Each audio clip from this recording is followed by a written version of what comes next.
So good morning, good afternoon, and good evening for the people joining from Japan or Asia side.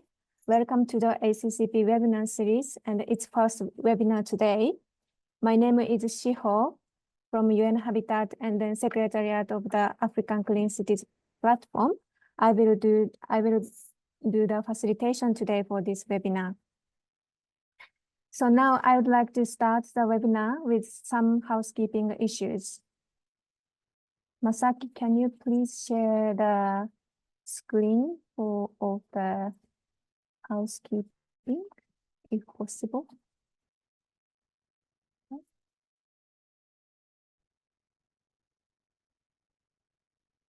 Or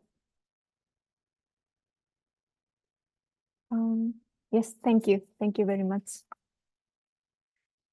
So here is the sum of the housekeeping issues.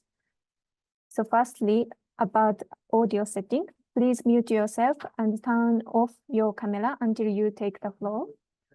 And for simultaneous interpretation, please select either English or French from the interpretation function at the bottom of your screen. Then we will have an open discussion session after the presentations. So your comments and questions are very much welcome. If you want to ask a question, please use the raise hand function or please write down in the chat box. Also, if you want to introduce yourself to the other participants, please use the chat box as well. Then we would like to upload the recording of this webinar, so kindly allow us to record. Then last thing is, before the session close, we will take screenshot, but if you don't want to show your face on the screen, it is also fine. So this is housekeeping issues. Thank you, Masaki, for the screen sharing. Now I would like to move on. Let me quickly introduce ACCP webinar series now. So ACCP is now working on knowledge and good practice sharing among ACCP members and partners, and we are making Africa Waste webinar series in May and in June. So this webinar series aims to share knowledge and experience to tackle common challenges in solid waste management observed in the African continent, so that the member countries and the cities can interactively learn solutions for improved solid waste management and also shift towards urban circular economy. Furthermore, reduction of GHG emissions from the sector and so forth. The first webinar focuses on the topic climate change, mitigation and adaptation in municipal solid waste management sector in Africa from the aspect of waste burning and GHG emission. Today, we invite prominent speakers from Engineering X, City of Bukavu, one of our ACCP member city, and the Institute for Global Environmental Strategies, IGES. Now, I'd like to move the presentations. So first, we invite Ms. Charlie Fenn from Engineering X. Ms. Charlie Fenn is an international development professional with more than 5 years experience working on international programs focused on solving complex global challenges. She strongly believes in the power of partnership to bring about collective action, including ensuring inclusivity in decision-making and the development of solutions. Following an immersive interdisciplinary master's working with NGO on a project in Sierra Leone, Ms. Fenn has worked with an African diaspora charity and several roles at the Royal Academy of Engineering. Currently, she is working on an innovative program tackling open waste burning, bringing together stakeholders from across the world to achieve change. So, Charlie, are you ready for your presentation? Yes, great, thank you. I will just share my screen. Thank you very much. The floor is yours. Thank you.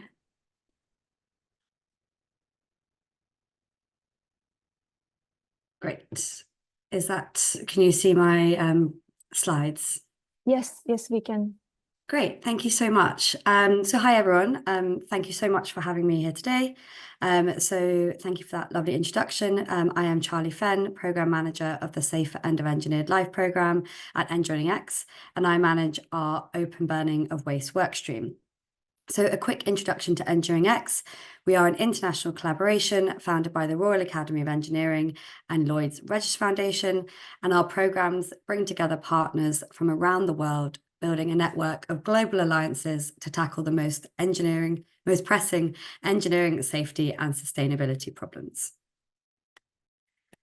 So just to contextualise our work on open burning of waste so far, so Engineering X published the Global Review on Safer End of Engineered Life in January 2021.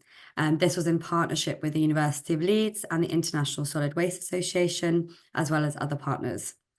And this highlighted the catastrophic effects of open burning of waste on human health and the environment.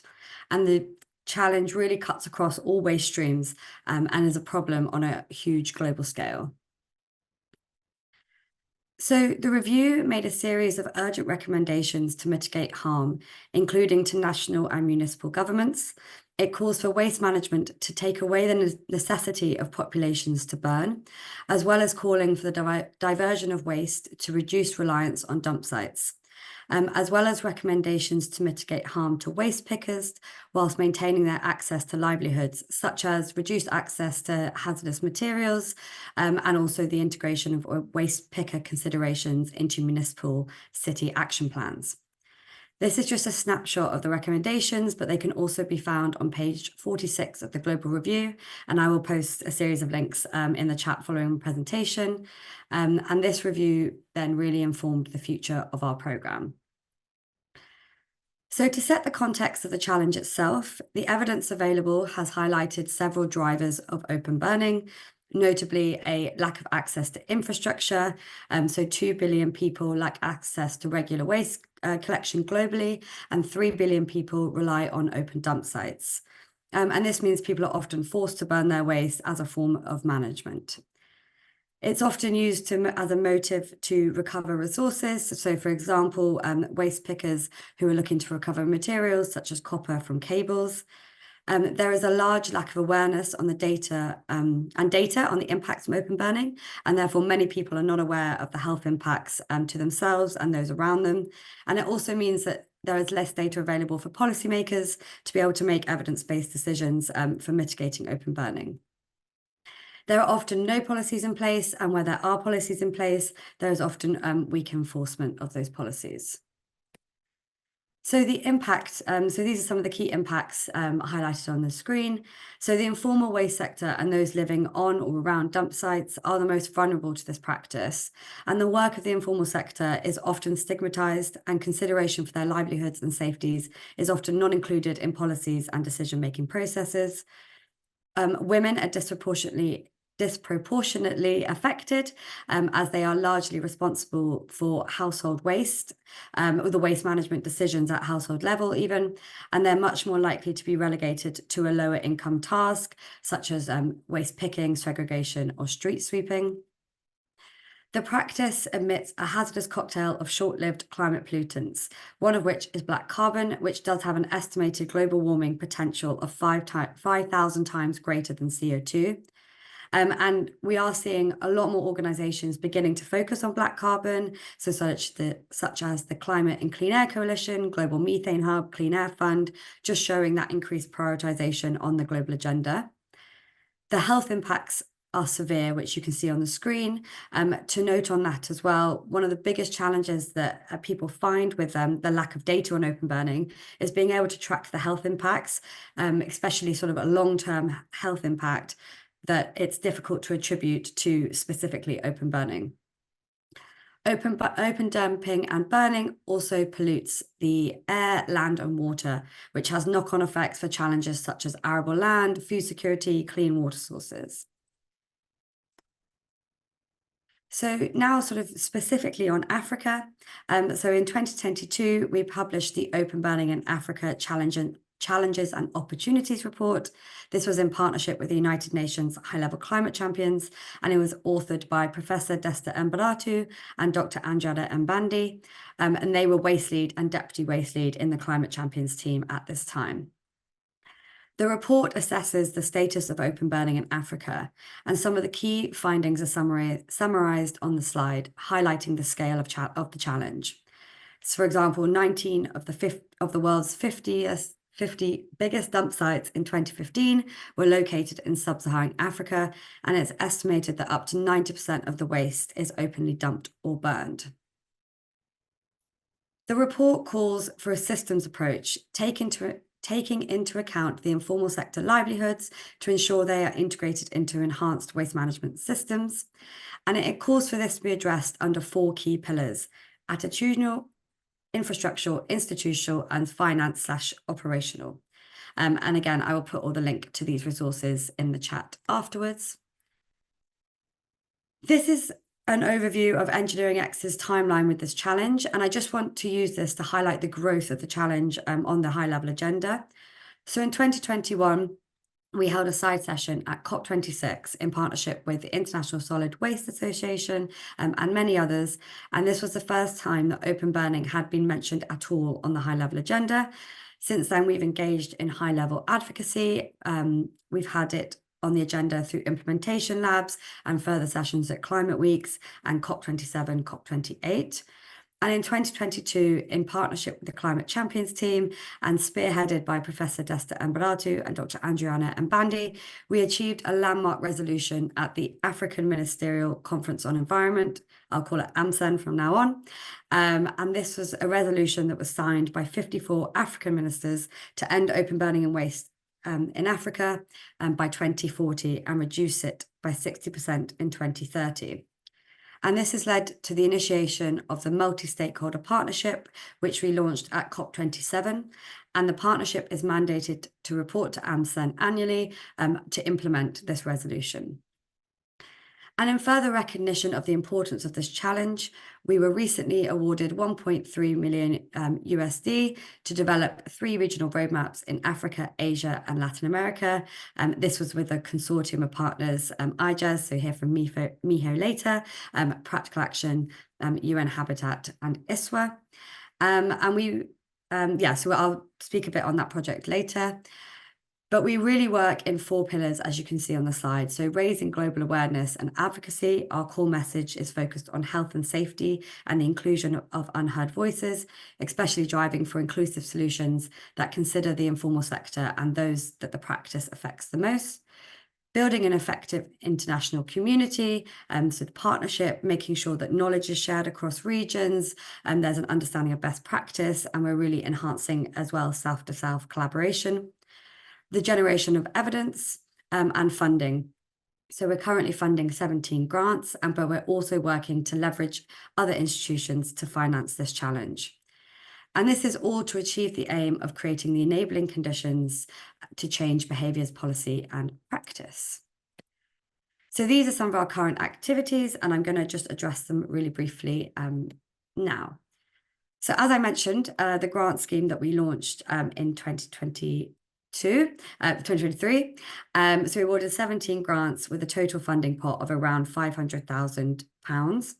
The scheme was built from a scoping report conducted by our open burning theme leads, Dr. Mansour Ali and Dr. Terry Tudor, which really identified the need for creating baseline studies, so building evidence, awareness raising, and funding solutions on the ground. And from this scoping report, we believe that this is the only global grant scheme dedicated solely to open burning, but we're really aiming to catalyse further action in this space and influence organisations, regional bodies, national and local governments to fund this issue. The grants have been running for around a year now, and in terms of outputs, these are some that we have already seen. So a film which was created by Zanafri in Nigeria, and you can see there they did an interview with Sam Bisu, who is an informal sector worker, waste picker, and he is talking about some of their work. In Mbarara State, Uganda, the Integrated Community Development Initiative are conducting trainings with the private sector on the use of PPE and awareness sessions with local government. And this actually saw the inclusion of open burning in one of their bylaws, which was really exciting. Gobeto are working on a waste reduction and diversion of waste away from schools, as well as raising awareness with the children in those schools in Benin. And Practical Action are working with the local municipality and waste management government program in Dakar to monitor air quality, implement early warning systems, and also implement solutions for burning alternatives. So that are some of the grants. So as I mentioned as well, another activity is the multi-stakeholder partnership, and this partnership is mandated to report to the AMSEN resolution. This is how the partnership currently looks. We're looking for more members to join, and we're also looking to pass on the secretariat function to a regionally appropriate institution to make sure that it's housed in Africa and driven by Africa. That is one of our focuses for this year. And this is some of the impact that the partners have had so far. So, for example, the United Cities and Local Governments of Africa are implementing the Building Climate Resilience of the Urban Poor initiative in partnership with the government of Kenya. Airtel Africa and the Stockholm Environment Institute have deployed sensors in Nairobi, including a sensor at a waste disposal site. So really enabling those evidence-based decisions at policy level. And GCCA, so the Global Cement and Concrete Association, have their ocean plastic waste turned into a circular economy program, which is ongoing, and many other awareness raising panels and events that are ongoing.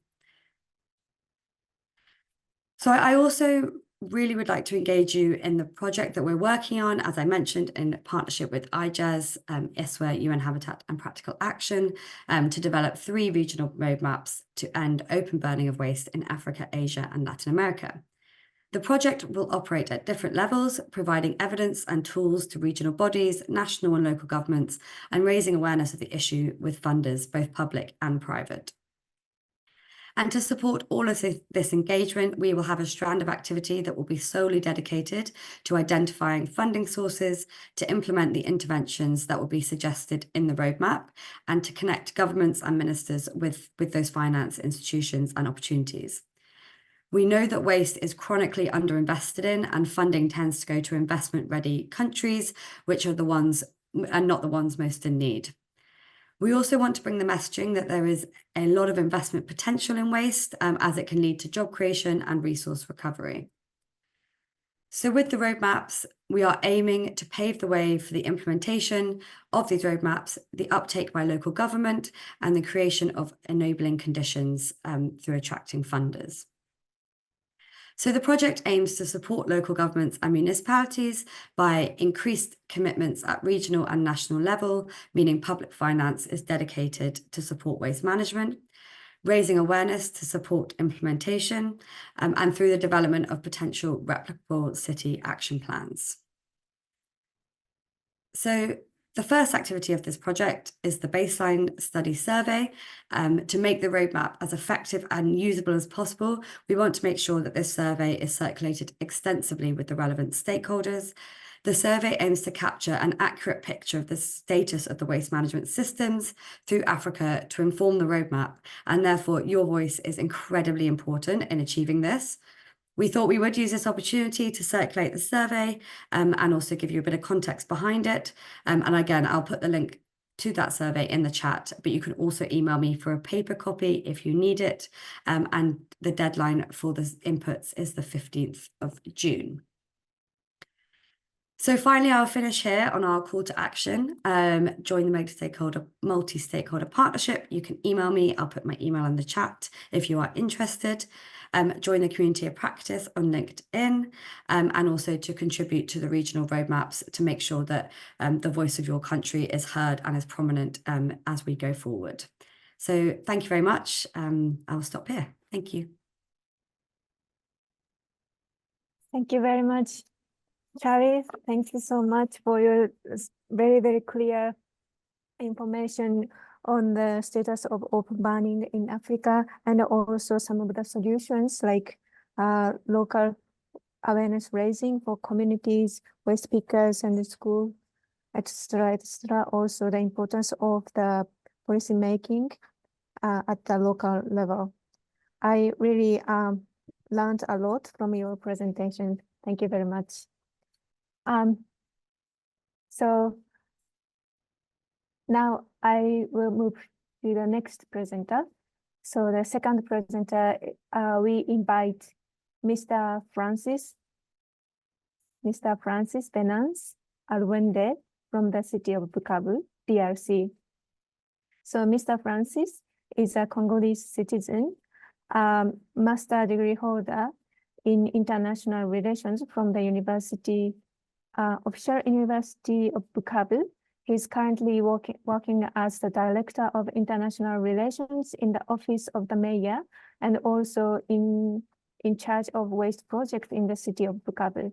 He once worked as the Secretary of the Ambassador of DRC in Bujumbura, Burundi, and represented the city of Bukavu in Kenya from 2018 to 2021. With his strong knowledge and expertise on solid waste management, Francis is committed and dedicated to helping make the city of Bukavu clean. So Francis, are you ready for your presentation? Good? Yeah, sure. Okay, Sure. thanks. So floor is yours. Thank you very much, Shio, and we also thank ACCP for having organized such a meeting and also all the participants who are with us in this webinar. For the sake of the presentation, my internet might not be very good, so I would request Shio to share my screen, and then I will pick from there. So Shio, please, you can share the presentation. And as you have heard that I'm in charge of the waste project in the city of Bukavu, and I would like to start presenting the Bukavu city, because I believe that in this webinar there are also so many people who are not much informed maybe about the city of Bukavu. Next one, next slide. The city of Bukavu is actually located in the eastern part of DRC. It is bordering Rwanda, the Republic of Rwanda, and we are actually separated from Rwanda by the Lake Kivu, and we also have a river called Ruzizi River. So Bukavu city is subdivided into three communes. We call commune in French. Of course, we speak French in Congo. So the city of Bukavu is divided into three communes. And we have the commune of Bagira, the commune of Ibanda, and the commune of Kadutu. Next. And then Bukavu city was founded actually for a population of 150,000, and that was in 1901 by the Belgian colonialists. But currently, the city of Bukavu is estimated accommodating around 2.1 million. Those are the statistics from the city. And we are actually experiencing a lot of challenges in terms of waste management and even other sectors of the city running affairs. Next. Then the city, as I just said earlier, that is the image of the city of Bukavu. It is built on hills. Actually, we have a chain of mountains, and that also makes the city of Bukavu a bit complicated in terms of waste management. I will speak about that aspect maybe sooner in terms of the challenges that we are having on waste collection and other aspects of city management. So next. Then in terms of implementing the SDGs in the city of Bukavu, of course, we are committed and working strongly on implementing SDGs as we are part of the humanity. Bukavu also being part of the humanity. So and this is also our responsibility in making the SDGs implemented in our city. So Bukavu is actually striving to make sure that we meet the global goals, making Bukavu and its settlement clean, safe, resilient, and sustainable. We know that we are currently talking about waste management that is being handled by the UN Habitat. And ACCP has been helping us a lot in terms of addressing the SDG 11 target 6.1.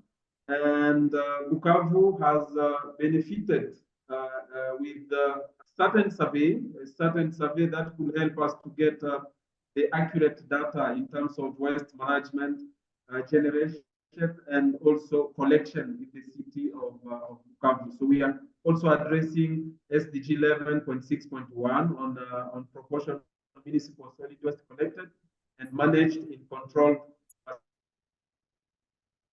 facilities out of total municipal waste generated. Next.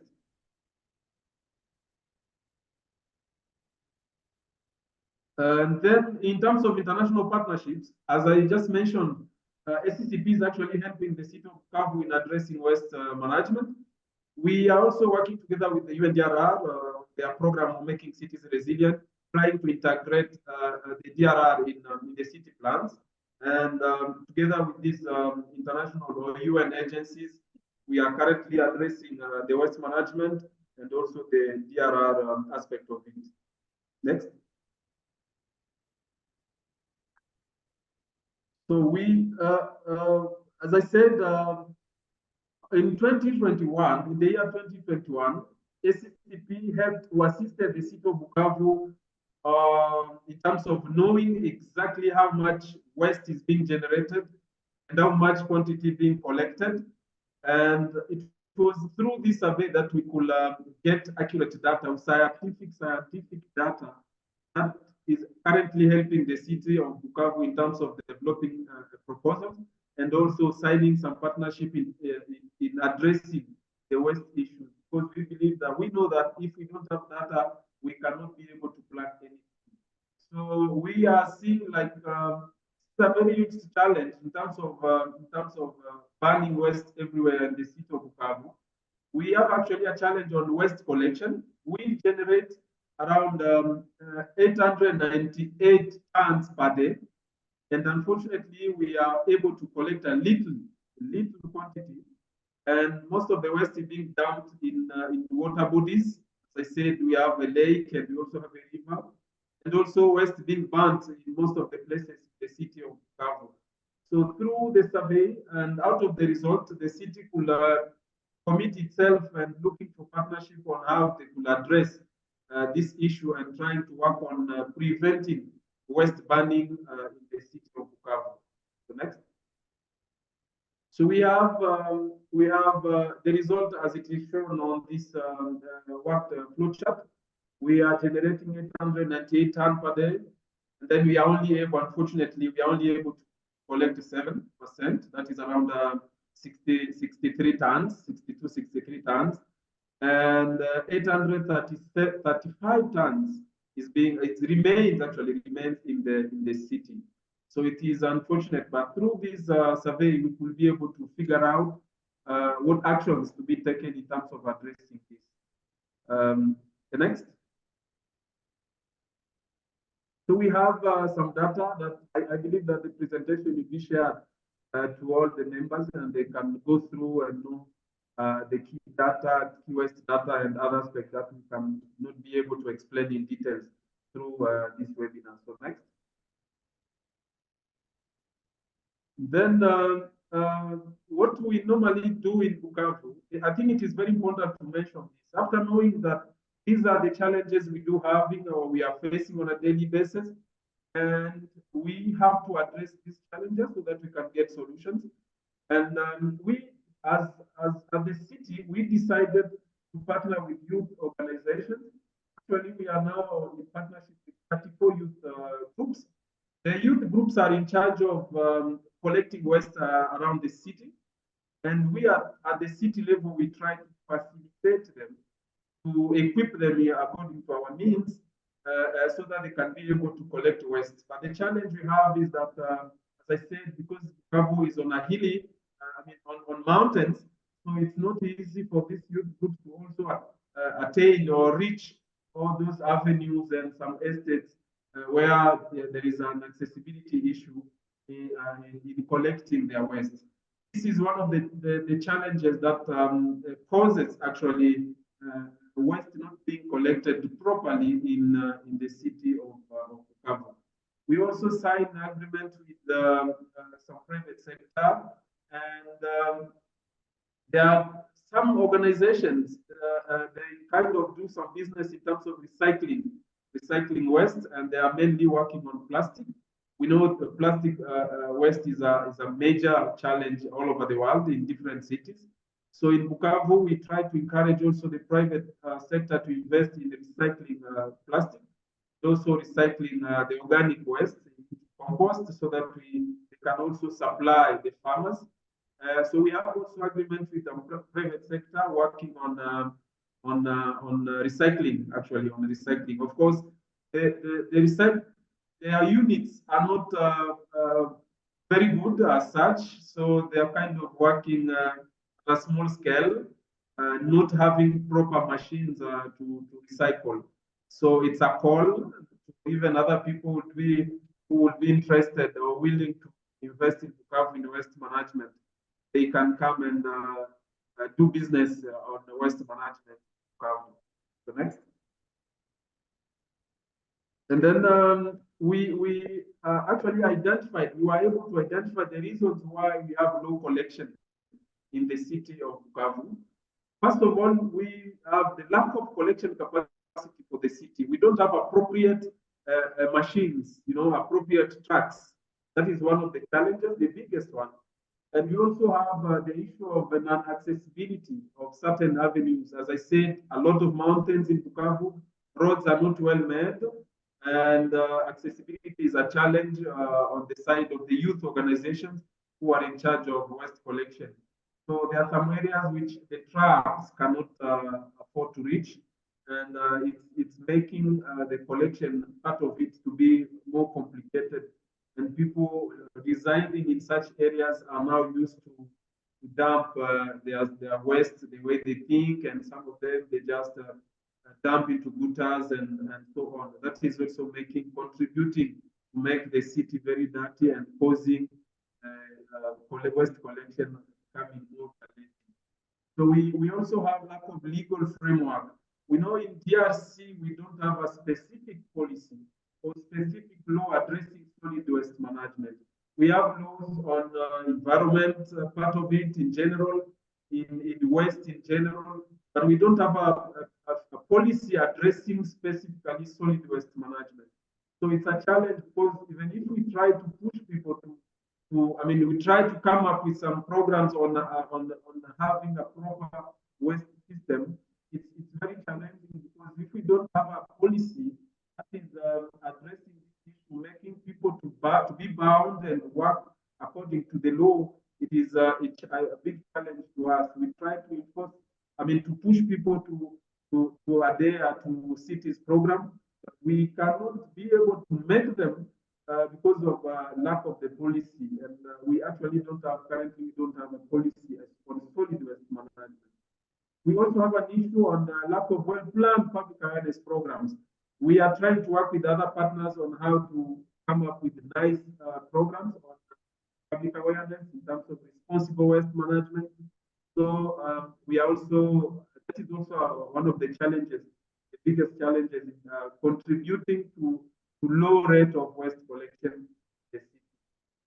As I said earlier, we lack actually waste processing units. Some private sector,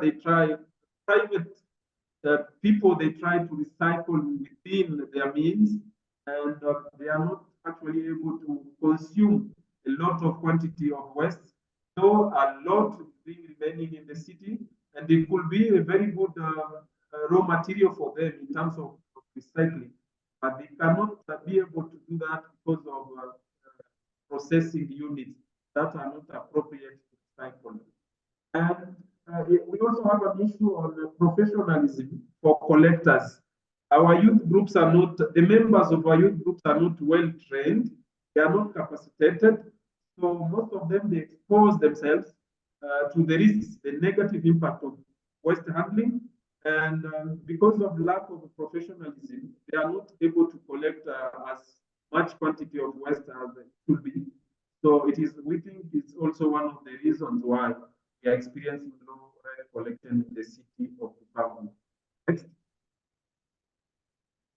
And then addressing the challenges, on the issue of addressing the challenges, we think like, of course we are working on this, if we can be able to come up with like equipping municipality with appropriate logistics, here I mean machines and trucks that are appropriate on waste collection, raising public awareness on responsible waste management, and registering, pushing households to register to these youth groups that are in charge of waste collection in the city.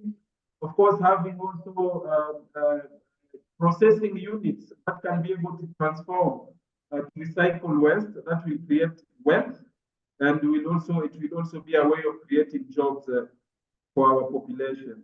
So we'll also be empowering the community economically, and the youth will be getting jobs. So we also need technical and financial support. Here we are talking about having some trainings also, and working on how we can be able to generate our own incomes, even from waste, how we can also be able to get technical support in terms of what should be done, where, and when. So we also have a need of creating international partnerships for learning exchange. The previous speaker has spoken about exchange programs or learning exchange programs. We think there are also other cities who used to have same challenges like us. They experienced a lot, even some more than what we are experiencing now. And currently they are at a certain stage. We think it can also be helpful to the city of Bukavu to get into partnership with such cities. Together we learn from one another, and we can also be able to address such issues in our city. So I will finish by this conclusion next. We know that it is most of the cities actually all over the world are experiencing maybe not exactly the same, because cities in different countries, different realities. But the truth is that in most of the cities, we do share almost same challenges on waste management, and especially in our African continent. So we are working hard at a city level to make sure that our citizens are living in a safe, resilient, and a clean environment. So the city of Bukavu is struggling to reach a basic level of control of waste management, and facilities causing a lot of waste burning in many areas of the city. As I said earlier, we in all our dumpsites we do experience waste burning, and it's a serious issue. We try also to invest on that, so that people can actually be able not to be burning waste, but register to youth organizations, and their waste can be collected. So the implementation of the Sustainable Development Goals also depend on the political will and commitment, as well as networking. As I said, in addressing the issues, networking, learning from others, learning from the successful stories, that will help the city of Bukavu to overcome the challenges it's currently facing. So, and the city of Bukavu is convinced that together with its local, national, and international partners, the issues are being addressed and found. We are committed to make it happen, and on our city level, in our office, we have to make sure that we get the right people, and we also get the right resources, so that Bukavu, maybe in the next 1 year, 2, 3 years, 5 years to come, we'll be talking or giving you a different story from now. So together with our partners, we believe, and we are working on it, and we are convinced that we will make it work, and Bukavu will change.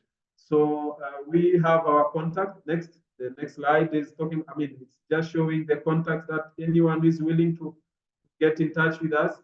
You are most welcome. Our contacts are there, so you can also address your request to the ACCP Secretariat, and we can get in touch so that we address this issue together. So I will end my presentation there. Thank you very much. Thank you very much, Francis. Thank you for this, your great presentation. I think in 2021, ACCP, together with the City of Bukavu, we conducted a baselining survey based on the SDG 1161. And it is true that in the case of Bukavu City, low collection rate is it's true the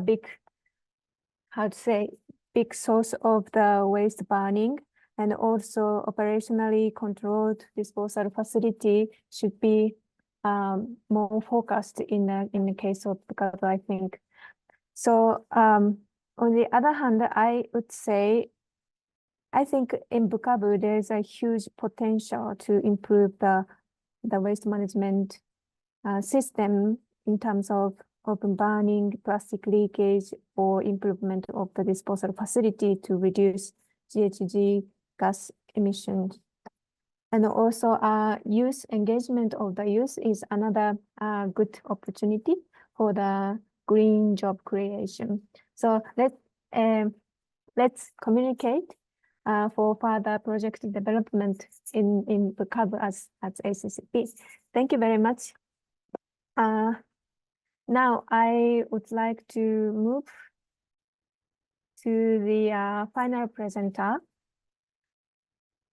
who is Miss Miho Hayashi from IGES CCET. So Miss Hayashi brings over 15 years of extensive experience in addressing environmental and health issues across diverse sectors, spanning her roles in consulting firms, UNDP, JICA, and international NGOs. In 2020, she transitioned to a pivotal role as a program manager at the Institute for Global Environment Strategies, IGES, where Ms. Hayashi has demonstrated a strong commitment to the development and execution of integrated solid waste management strategies. Her approach emphasizes the incorporation of local capacity and context, with a particular focus on advancing circular economy principles and enhancing resource efficiency. So, Ms. Hayashi, are you ready for, sorry, I didn't, how can I need to,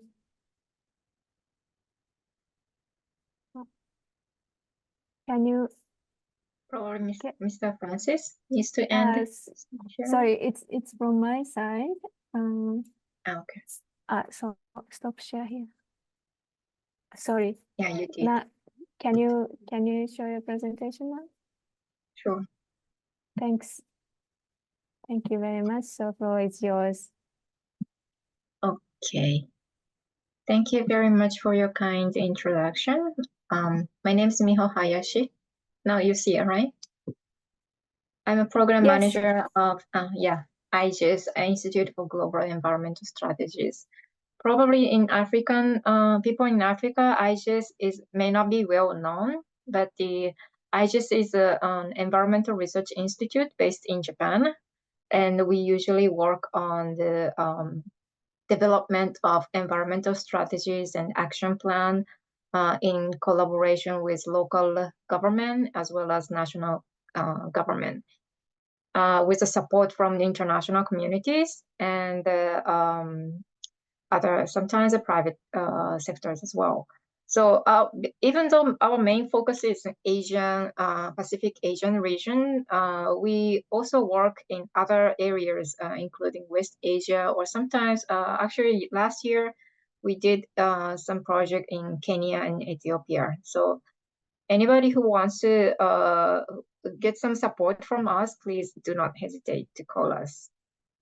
So today, I'm going to talk about how much the waste sector influence or contribute to the climate change. Since Charlie already mentioned about the black carbon issue caused by the open burning of waste, so I will present a little bit about the methane emission, which is also another GHG as well as SLCP short-lived climate pollutants, which has much more potent than the CO2. even though the lifetime of the methane is shorter than CO2, about like between 10 and 12 years, but since it's stronger forces to the climate change, so it's also recommended to reduce the methane emission from whatever the sector. So when you look at the global methane emission sources, the first, actually the annual global methane emission is almost 580 million tons, and of which 40% comes from a natural source and 60% comes from the human activity, which we call anthropogenic sources. And then among that, the first portion, the biggest portion comes from the agriculture sector, containing from the livestock and manure and the rice cultivation. And the second portion comes from oil and gas sector, even including the coal mining. And the third portion, which is 20% of the total anthropogenic sources, comes from the waste sector, which also includes not only the waste, solid waste management, but also the wastewater management. And the majority comes from the landfill, and also mismanagement of wastewater treatment. So if it's the organic factors fermented through the anaerobic conditions, and then usually the methane is generated. And when we look at those methane emission by region, you can see the similar tendency. So from Africa, 40 million tons of methane is emitted in 2023, whereas in Asia Pacific region, it's much larger, 134 million tons is emitted. But the proportion is quite similar. So 20% of them comes from the waste sector, which is, let me show you. Okay. So this green is the portion that comes from the waste sector. And then from Asia, it's almost the same, 20% comes from the waste, even though the amount itself is quite different between Africa and the Asia Pacific region. And when we look at the black carbon, the majority, I mean, the most of the black carbon is attributed from the commercial and residential energy. And the second one is this blue portion, which is from transport. And the waste sector is not that much a big contributor. This orange one is from the waste sector. So it's, we could say only 4.6%. But if you look at the amount, it's 5.8 million tons of black carbon were generated from waste sector. So since the population is increasing, so it's not really neglected number. We have to try to reduce the black carbon generation from the waste sector. And again, if you look at by region, the Asia is a major contributor of the open waste burning emission. And as you can see this map, the red or orange is the biggest emitter of the black carbon from the waste burning. And we can see that Asia is the area where the black carbon emission is concentrated. So 60% of the global open waste burning activities is happening actually in Asia. And then there is another research that says that 230,000 premature death is caused by, which is caused by the exposure to the PM 2.5 during the activity of open waste burning. So, and 80% of them has occurred in Asia. It doesn't mean that Africa can be relaxed. As I said, the people in Africa is increasing. So this threat may be applicable in Africa in the future. So before this is happening, we need to prevent that. So knowing this situation, and the IGES has implemented several activities. As I mentioned earlier, IGES is a research institute, basically help develop the strategy and action plan for the government. So so far we developed, as you can see the publication in on the slide. We developed, for example, the plastic waste management strategy, and we also developed a case study related to health waste management, or we also developed the composting guideline, or also guide for raising awareness on the organic waste management, and so on. So in relation to the methane emission and the black carbon emission, we have been implementing 3 projects in collaboration with Clean Air, CCAC, Climate and Clean Air Coalition. So one of them was actually that Charlie was talking about, and development of regional roadmap. So IGES is leading this project in Asia. So we collect information from Asian countries and to develop the baseline survey, baseline report.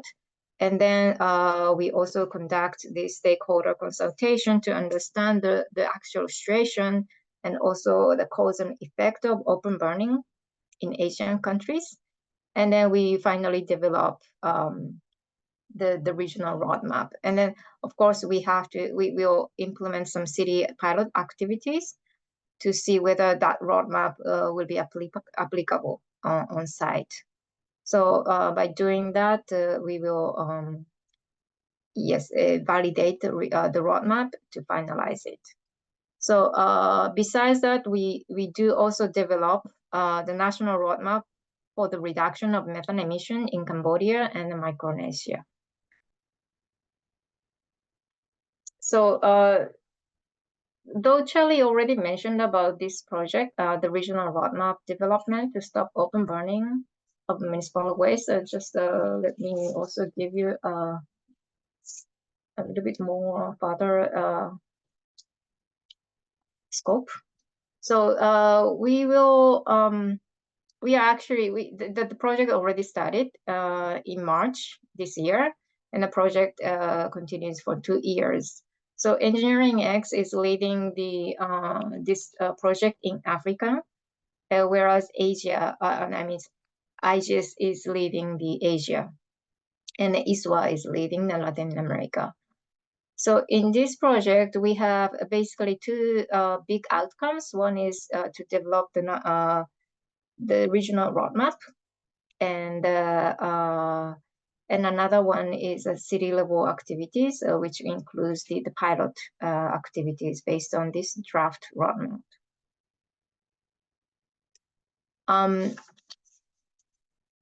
This project should be also based on the science-based policy development, and we use the emission quantification tool, which we call EQT, in order to estimate the climate impact from the waste sector.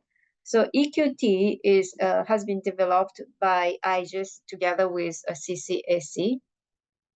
And then this tool allows us to understand the waste flow from generation to fate. And also we can estimate the impact caused by greenhouse gas and the black carbon from the waste sector.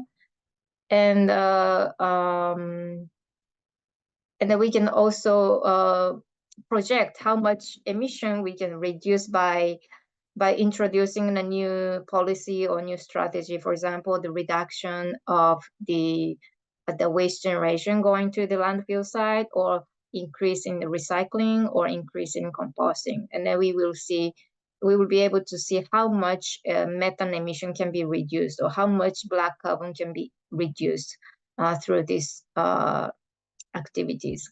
So it's quite good tool to make decision in terms of policy setting, which policy should be introduced, which one is more effective to reduce greenhouse gas emission, and also it's good tool for monitoring, because we can use this tool. Actually, this tool is open to the public. It's quite simple tool, and it's you can download from the website. It's Excel based. It's very simple tool, and as long as you can collect the data set, then you can see how much emission of methane, black carbon, and other CO2 is reduced or it will be changed. So we can also compare between the cities, and we can compare over time. So this can also tell you how much achievement we can progress in terms of the GHG emission. So at the end of the project, we have to develop some action that will contribute to the reduction of the SLCP emissions. So here are the options, and there are several options available. It looks easy, but as the city of Gabo already mentioned, there are many complex issues existing. So for example, the option include reduction of waste generation, for example, by banning or restricting the single-use plastic, or controlling the food waste. We can reduce the waste generation. Or expansion of waste collection areas, as previous speakers already mentioned. One of the major reasons why people practice open burning is because they do not have the waste collection service. So if the waste collection service expands, eventually the waste burning should be decreased. But again, they also have problem of the financial issues or equipment issue and capacity issues. So these issues needs to be also solved at the same time. And we also need to diversion. We need to implement the diversion of the waste from the disposal site. So we need to stop bringing the waste to the final disposal sites. How do we do that? We have to first introduce the separation of waste at source, and we also need to promote the 3 R's: reuse, reduce, reuse, recycle. But at the same time, we can also consider the donation.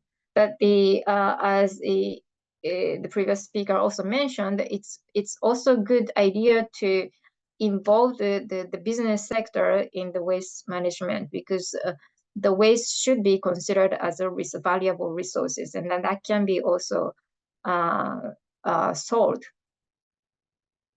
And the recycling, if the recycling is not an economically viable option, we also need to introduce EPR or consider the recovery, energy recovery or a material recovery, which actually happens in several countries. For example, they can use the waste as a fuel, which is alternative fuel as for coal. So instead of using coal, they use waste to, for example, at the cement factory. So by using the waste, they can reduce the CO2 emission, and they can also improve the waste management at the same time. So integration of circular economy into the waste management is another aspect that we need to consider about. Actually, for example, in the case of Japan, plastic recycling is really happening, and the companies is trying to get the used plastic as much as possible, because now the government is trying to set the regulation for the production companies, so they have to use recycled products in order to produce a new products. So the many companies trying to find the used products, used plastic, so they are actually competing each other.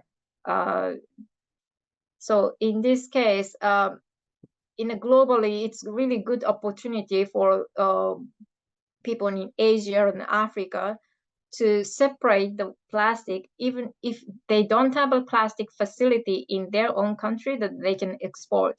to other countries because they are sellable and they have value.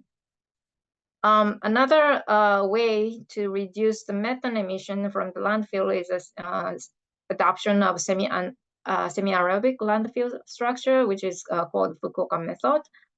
And also the improvement of disposal site management is another good way to reduce both methane emission and the black carbon emission. So yeah, as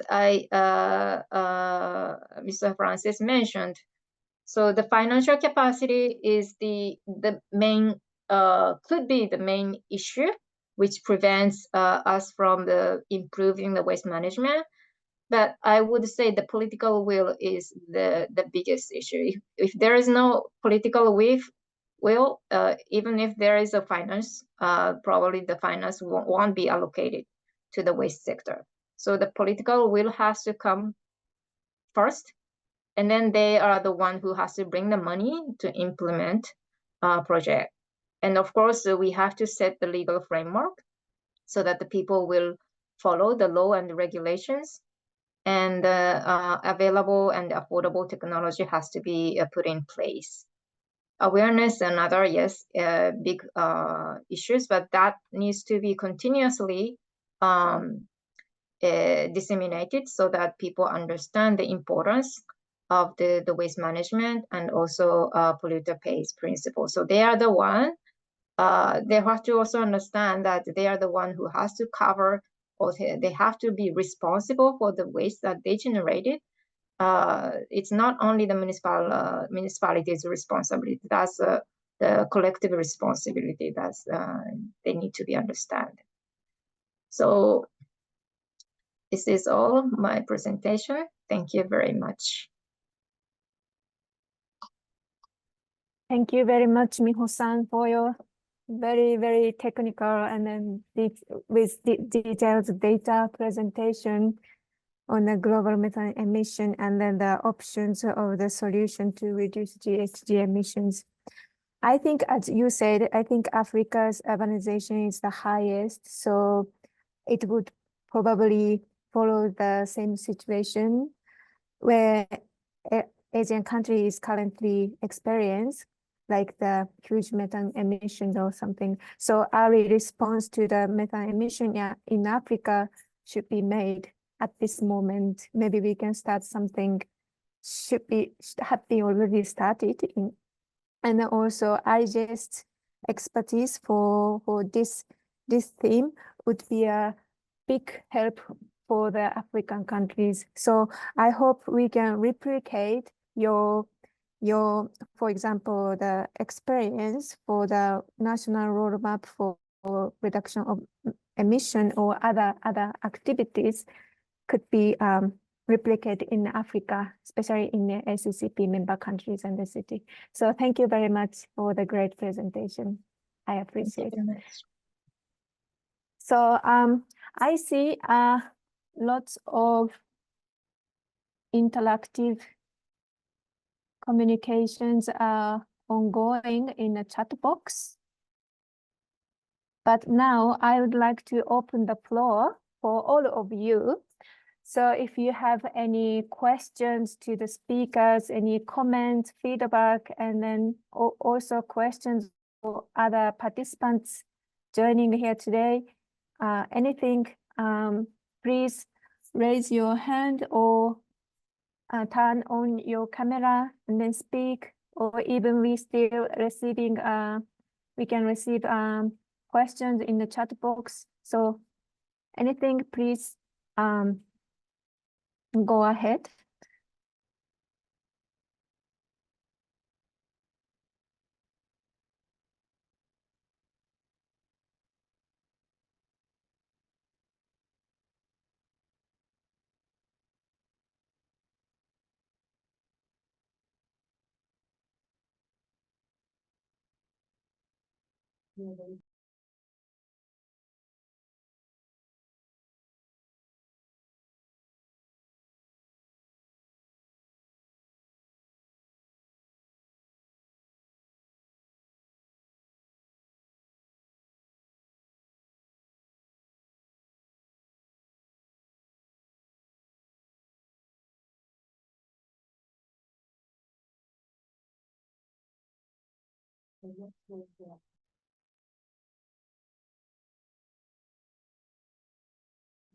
Yes, Dr. Nato, please.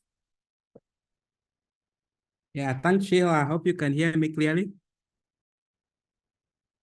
Yes, I was following particularly the issue of Bukavu and the case of Francis, and I wanted some understanding of how waste management is handled in Bukavu, because I saw in the chat he mentioned that he's doing quite some work within the municipality, but then he may reach out to somebody in the national government. So I wanted to know, is it a completely default function that it must be done by the municipality, or the national government has a responsibility on some aspects of solid waste management in the Democratic Republic of Congo? Thank you very much, Dr. Nato. Maybe Francis, do you want to answer the question? Yeah, sure. I can answer to that question. Thank you very much, Mr. Godfrey Nato. As I mentioned in my presentation, of course, we know the city of Bukavu is just one of the Congolese cities, and the laws are supposed to be made by the national government. But we, in our political system of governance system, the city has some authorities, some power.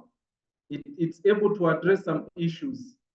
Of course, we are in charge. We as the city, we are in charge of dealing with waste management in our city. But the laws are supposed to be made by the national government. And it could be very good if the national government could address or make a policy addressing solid waste management. But nevertheless, we also have this, the provincial assembly, where we have some members who are, the provincial assembly is also able to make some bylaws, but these can only address certain specific region. Like in our case, for example, Bukavu City being the headquarter of South Kivu province. So these provincial assembly institutions are here in the city of Bukavu. So they can make some bylaws, but we believe that if such laws could be made, by the national government, it could be more impactful than the bylaws being made by the provincial assembly.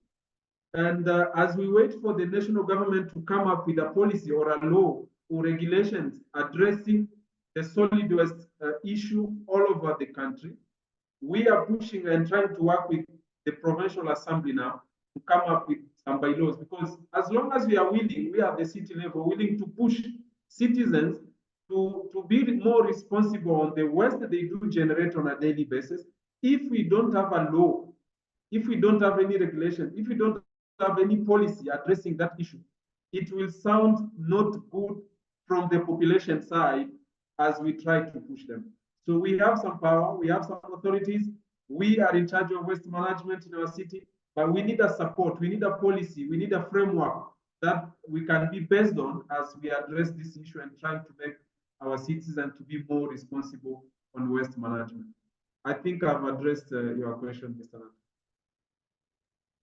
Yes, and thank you, Francis. Thank you, Francis, and then thank you, Dr. Nato. Now I have Nicolas IGES. Please go ahead. Yeah, thank you so much. And the presentation was quite good for the city, but I may have missed something, or just wondering whether the city probably has considered probably waste to energy aspects to manage their waste as one of the ways of ensuring whatever is collected within the city is utilized, and probably things like recycling, and not just recycling, but also conversion of some of the organic waste into maybe something like fertilizer or, other, manure or something.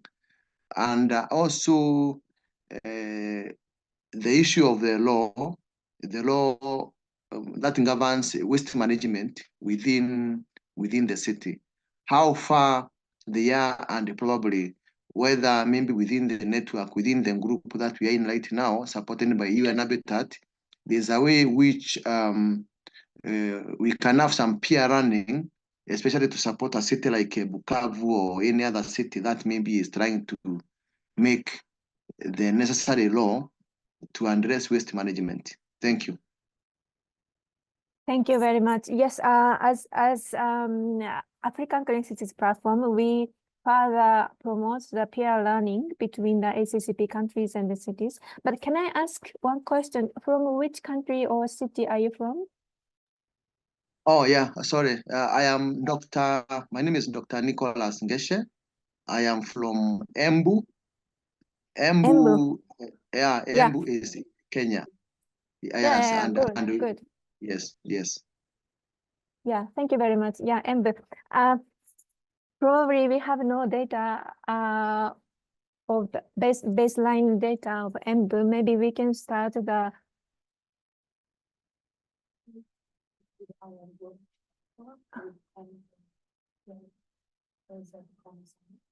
okay.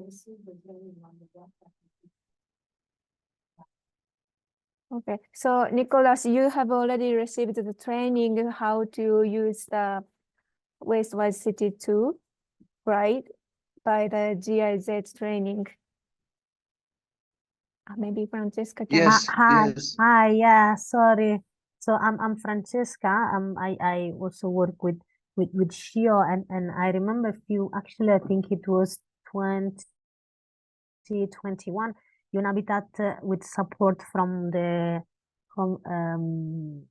Covenant of Mayors for Sub-Saharan Africa, a program of GIZ, organized actually capacity building training in Kenya, and also Embu County attended. I don't know if you were also there, and we basically provided training about a UN Habitat approach for improved solid waste management, including WACT application, data analysis, and then use of data for developing to design the future waste flow, and formulate project proposals for funds mobilization.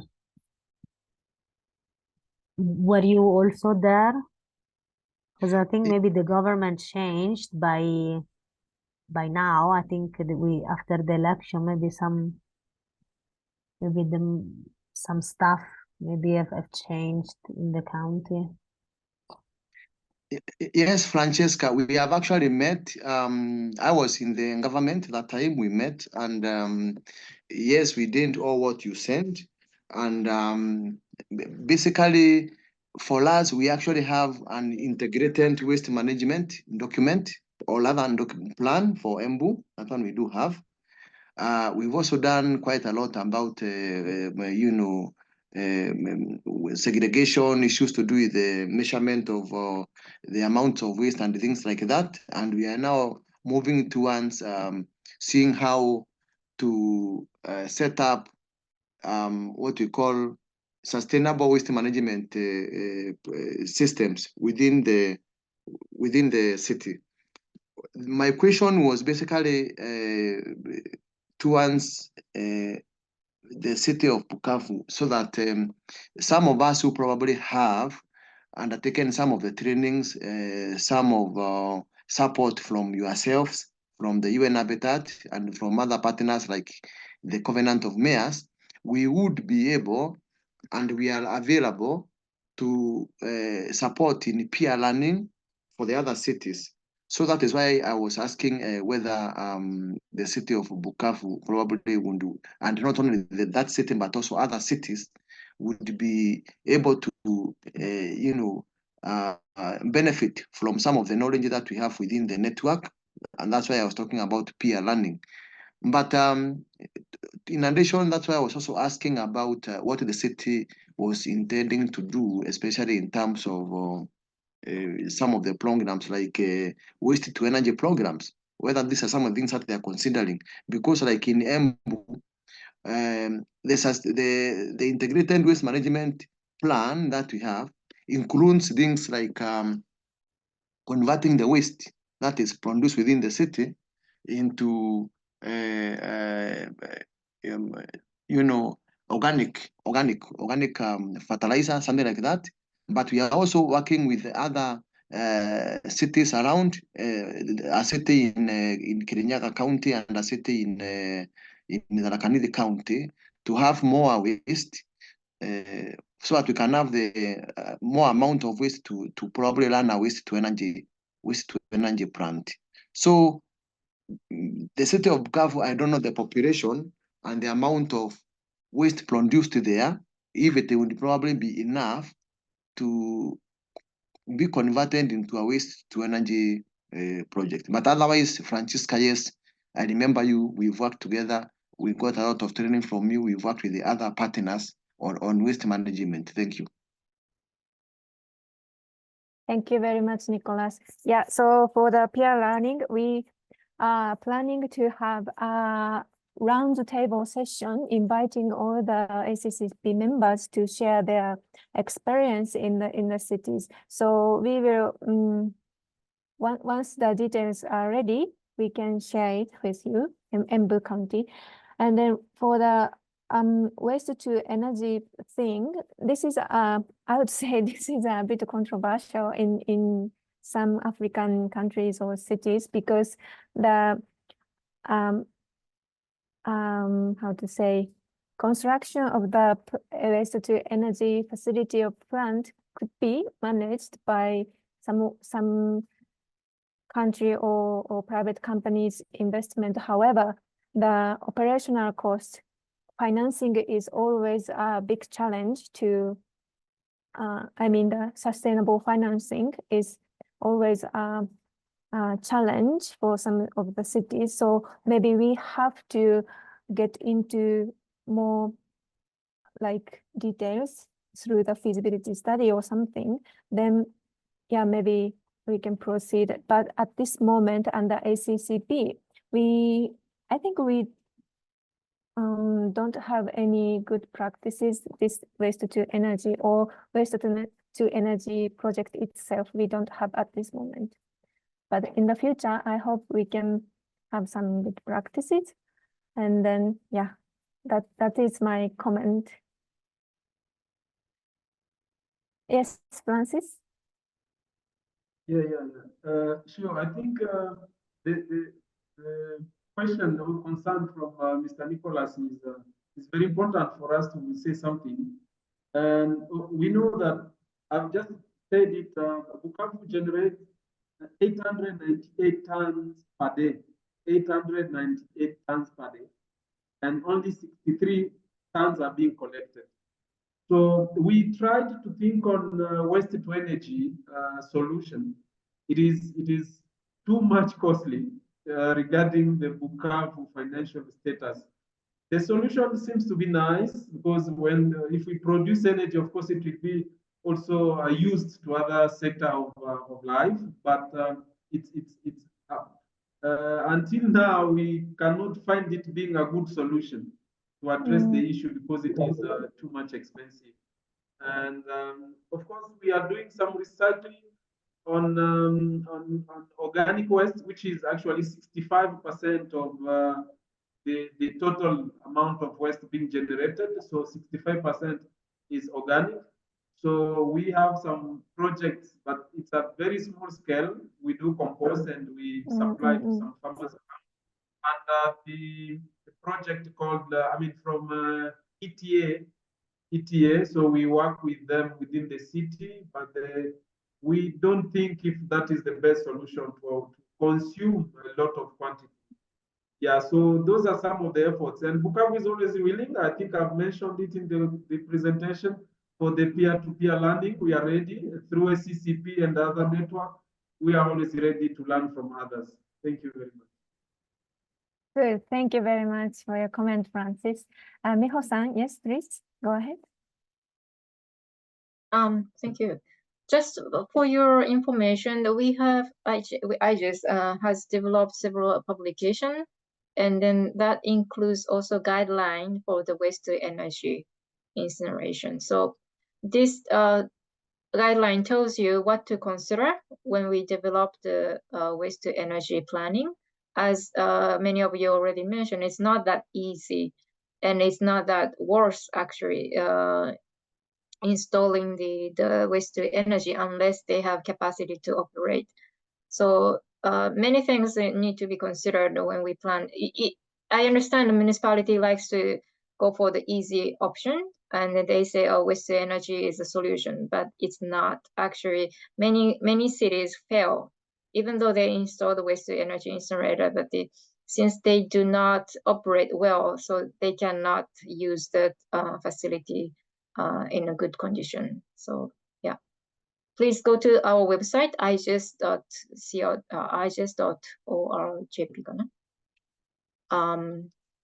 Yes, and then if you go to the publication, and you will be able to find the, once you type the waste to energy, you will be able to find the guidelines, and you can download it for free.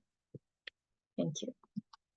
Thank you very much. That is good information that we have guideline for waste to energy planning. So maybe, yeah, maybe Masaki or someone can share the link in the chat box. Yeah, thank you. We will, let's see it. And then also another thing, information that our ACCP's next upcoming newsletter will address some of the waste to energy thing. So maybe African cities probably can learn a bit from our newsletter. Also, maybe Miho-san, if you are possible, we would like to ask you to contribute some of the article for the newsletter. So Okay. thank you very much. So I think the time is running. So for the final part, I would like to take a screenshot of this webinar together with your face. So if you are ready, or if you want, please turn on your camera.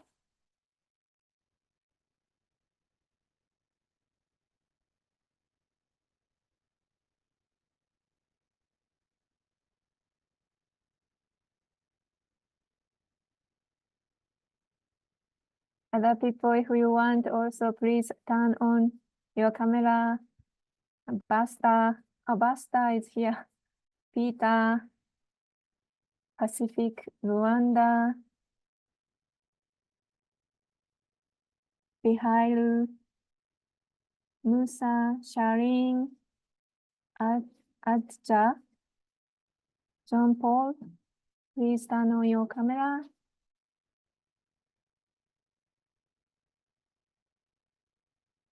Maybe then, I don't know, let's take a screenshot, okay? I will say 1, 2, 3, and then you can smile, okay? So 1, 2, 3, smile. Maybe we can get some screenshots. Good, great, perfect. Thank you very much. So I would like to close today's session now. So I really appreciate for the speakers, Charlene, Francis, and Miho, for your contribution to make this webinar series good, and then for this kickstart. So thank you very much, and also the participants, thank you very much for your time. Really appreciate. So let's see you next time, and then have a good day. Thank you. Thank you. Yeah. Thank you Thank you very much, everyone. Bye. Bye-bye. Bye. Thank you.